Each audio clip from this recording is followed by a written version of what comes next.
Hey people, Shazam 15 here. This week's review was Captain America.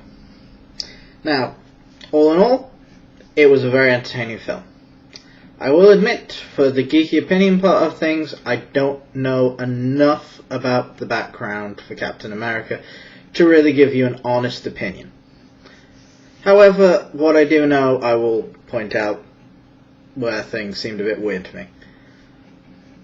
Alright, I will point out that this is actually a breakthrough in World War II films by American studios, because for a change, they give credit to the Allies, as though they were not in it alone. This is good. This is close to reality. Although, once again, the Canadians and the Australians don't get their credit, despite the fact that, compared to the size of their population, they gave more. But then again, not even the British history books do that, so what are you going to do? Right, the way they did this little nod to the Allies is the way the Howling Commandos are made up of several people from several different nations. You've got a British para, who has a lovely machine gun, may I say. I honestly reckon that is the sexiest gun of the war. You have the Frenchman, who only the black guy can understand. That's not a little bit racist. No. I will give the Commandos this tiny little problem. They don't really point out which one of them's Fury's dad. I mean, which one of them's Fury? Doesn't really explain that one.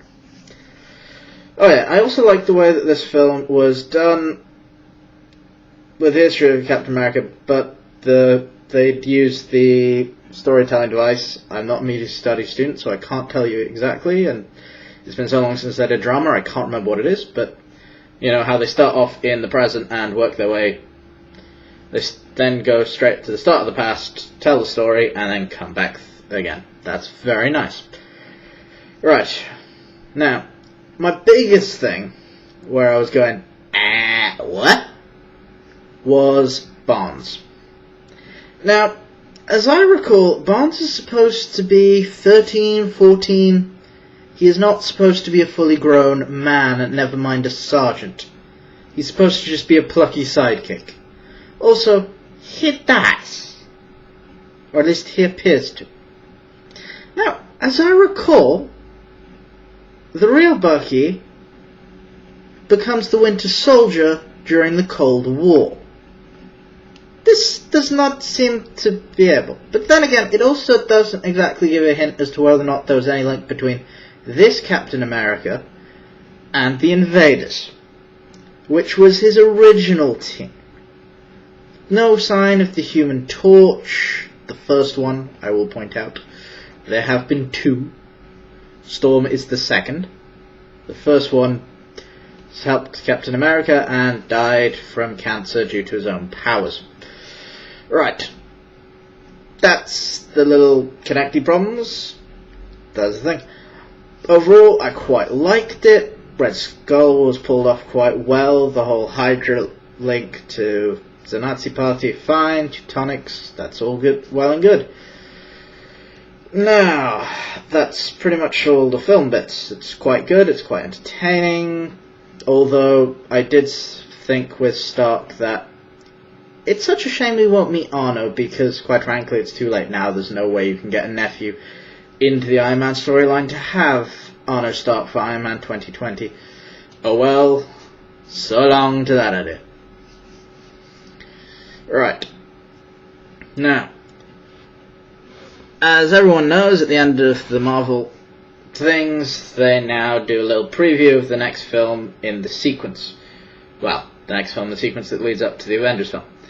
Now, all in all, I don't actually like the look of the new Avengers film. And I'll tell you why. It's because the two most quintessential Avengers seem to be out of the starting lineup. I don't understand how you can do the Avengers without Ant-Man and without Wasp. How is that possible? Someone explain that to me.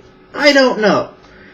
Anyway, that's my big pet peeve, and, you know, so all in all, I will rate this entertaining, but it's got some problems from a geeky perspective. However, from a non-geeky perspective, it's a brilliant film. From someone who doesn't know Captain America, it's a nice film. And I will admit a guilty pleasure.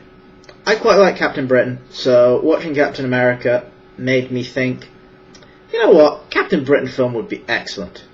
Or even better, Hoffman Anglander, because you can mess around with that as much as you want. As long as you've got the Nazis invading Britain, it's fine, whatever happens. Anyway, that's my opinion, and I'm sticking with it. Anyway, signing off, I will see you next week.